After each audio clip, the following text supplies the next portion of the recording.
Chaque semaine, le web passé au peigne fin. Cette semaine, nous partons loin, très loin, dans le Pacifique Sud, où des journalistes d'un nouveau type sont partis en reportage. Leur sujet, les effets du réchauffement climatique, leur méthode, des comptes rendus quotidiens sur leur blog. Nous les avons rencontrés juste avant leur départ. Théodore Bourdeau avec Karima Hamzaoui.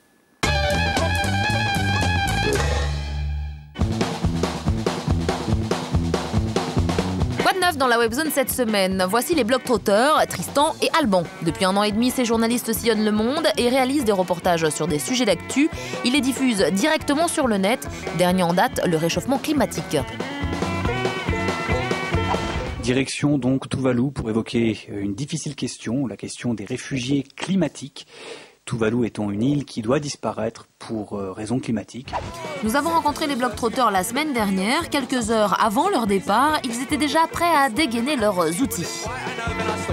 On a un ordinateur pour le montage ici et on se trimballe toujours, évidemment, avec nos caméras de différentes qualités qui s'adaptent suivant le débit qu'on aura à Internet, parce qu'il ne faut pas oublier évidemment que tout ça c'est pour l'Internet et que tous les jours on va filmer et mettre en ligne le jour même.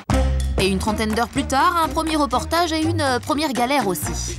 Bon, on est là à l'aéroport de Nandi. Absolument. Nandi. Voilà. Et on n'a pas de bagages. Voilà. Finalement, Tristan et Alban ont récupéré leurs valises et pendant toute la semaine, ils ont diffusé de nouvelles séquences sur leur blog. Nous essayons de sensibiliser le monde sur la question des changements climatiques. Et plus particulièrement dans le Pacifique, qui est une région qui fera face aux réfugiés climatiques. Une série de reportages qui devrait se transformer en un web documentaire dès le retour des globetrotters en France mi-décembre.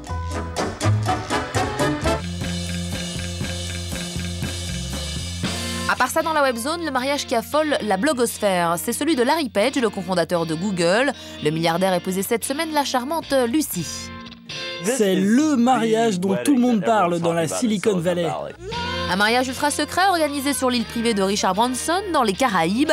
Confidentiel et pourtant sur les blogs on pouvait suivre les noces dans les moindres détails. On apprenait par exemple que Bono, Léo DiCaprio et Johnny Depp étaient sur la guest list. On découvrait aussi que la météo était pas top le jour des noces, que les palmiers sur l'île étaient des faux palmiers. On pouvait même connaître la marque des toilettes mise à disposition des convives. Mais surtout on pouvait voir que Larry et Lucy sont très amoureux.